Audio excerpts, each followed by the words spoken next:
Assalamualaikum, halo adik-adik sobat juara, semoga selalu dalam keadaan sehat walafiat dan tetap semangat. Materi video pembelajaran kali ini kita akan membahas bagaimana perkembangan masyarakat Indonesia di masa kependudukan Jepang. Sebelum kita membahas bagaimana perkembangan masyarakat Indonesia pada masa kependudukan Jepang, pada slide 1-2 kita akan sedikit mereview kembali bagaimana Jepang masuk ke Indonesia. Jepang masuk ke Indonesia pada tahun 1942 bersamaan dengan Perang Pasifik atau yang lebih kita kenal dengan Perang Asia Timur Raya. Dan karena adanya doktrin Hako Ichiu, yaitu mempersatukan bangsa Asia di bawah kesemakmuran Jepang, serta kebutuhan Jepang akan sumber daya alam.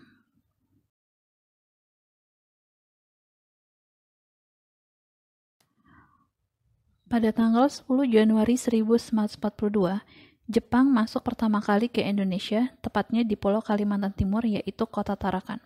Alasannya, karena Pulau Kalimantan merupakan daerah sumber minyak bumi terbesar. Setelah berhasil menguasai Pulau Kalimantan akan sumber daya alam, Jepang juga membutuhkan pasukannya dalam menghadapi perang terhadap sekutu, sehingga Jepang juga berhasil menguasai Pulau Jawa pada bulan Februari 1942. Dengan sebelumnya, Jepang juga melakukan pertempuran dengan Belanda yang dikenal dengan The Battle of Java Sea, yang pada akhirnya tanggal 5 Maret 1942, Indonesia berhasil dikuasai Jepang. Pada tanggal 8 Maret 1942, Belanda menyerah tanpa syarat kepada Jepang, yang ditandai dengan adanya sebuah perjanjian yaitu kapitulasi Kalijati, di mana pihak dari Jepang diwakili oleh Letnan Hitoshi Imamura dan dari Belanda diwakili oleh Letnan Jenderal Terporten. Dengan adanya perjanjian tersebut, maka pada tahun 1942, Indonesia diduduki oleh Jepang.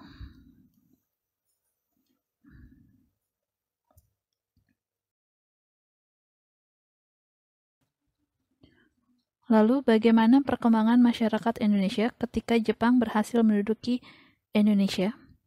Ketika Jepang telah berhasil menguasai Indonesia, Jepang membentuk pemerintahan dan dibagi menjadi 3 wilayah, yaitu Pulau Sumatera berpusat di Bukit Tinggi, untuk Pulau Jawa dan Madura berpusat di Jakarta, sedangkan untuk bagian Indonesia Timur seperti Pulau Kalimantan dan Sulawesi berpusat di Makassar. Selanjutnya, kita akan membahas bagaimana perkembangan masyarakat Indonesia ketika Jepang berhasil menduduki Indonesia. Dalam bidang kemiliteran dibagi menjadi 2, yaitu militer dan semi-militer. Dalam bidang militer terdiri dari peta atau pembela tanah air dan heiho atau barisan prajurit Jepang.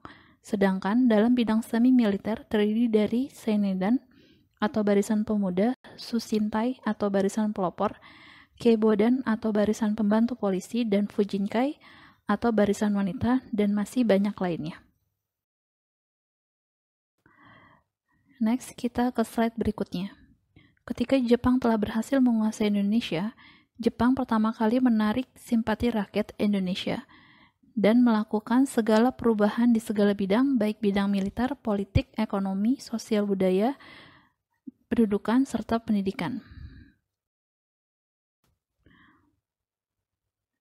Pada slide berikutnya, kita akan membahas tentang bagaimana perkembangan masyarakat Indonesia pada masa pendudukan Jepang di bidang politik.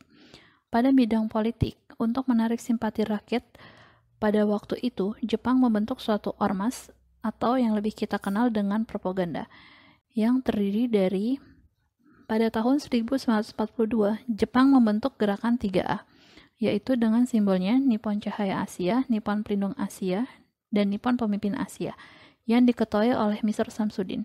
Kemudian, gerakan 3A ini dibubarkan oleh Jepang dan diganti dengan Putra atau Pusat Tenaga Rakyat, yang dipimpin oleh Insinyur Soekarno, Muhammad Hatta, Ki Hajar Dewantara, dan Haji Mas Mansur, atau yang lebih kita kenal dengan sebutan 4 serangkai, yang pada akhirnya Putra dibubarkan oleh Jepang karena digunakan untuk membangkitkan nasionalisme bangsa Indonesia.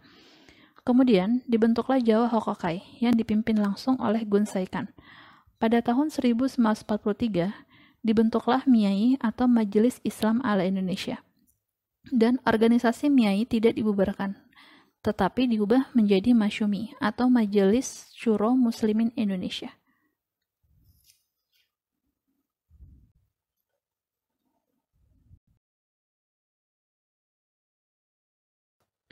Selanjutnya, kita akan membahas perkembangan masyarakat pada bidang ekonomi. Pada saat Jepang terdesak oleh sekutu di tahun 1944, maka Jepang melakukan eksploitasi sumber daya alam secara besar-besaran untuk industri dan perang. Kemudian, rakyat dipaksa untuk menanam tanaman pohon jarak dan seluruh perkebunan tanaman ekspor diubah menjadi lahan pertanian. Serta Jepang juga membentuk kumiai atau koperasi pertanian.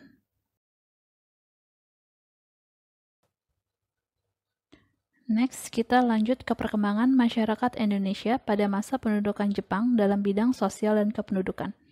Dalam bidang sosial dan kependudukan, Jepang menerapkan kerja paksa atau yang lebih kita kenal dengan romusa bagi kaum pria. Sedangkan bagi para kaum perempuan dipaksa untuk menjadi wanita penghibur tentara Jepang atau Jugun Ianfu. Serta pemerintahan Jepang juga menerapkan sistem tonarigumi, yaitu sistem pemerintahan rukun tetangga.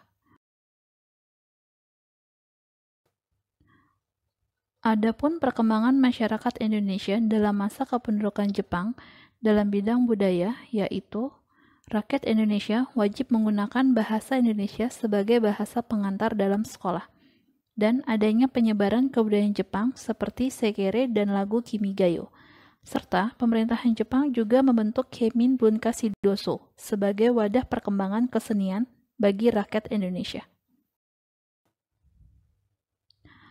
Next, kita ke slide yang terakhir, yaitu perkembangan masyarakat Indonesia pada masa kependudukan Jepang dalam bidang pendidikan. Adapun dalam bidang kependidikan, yaitu sistem pembelajaran dan kurikulum sekolah ditujukan bagi kepentingan perang, dan pemerintahan Jepang juga memperkenalkan upacara bendera di sekolah, yang sampai saat ini masih kita terapkan.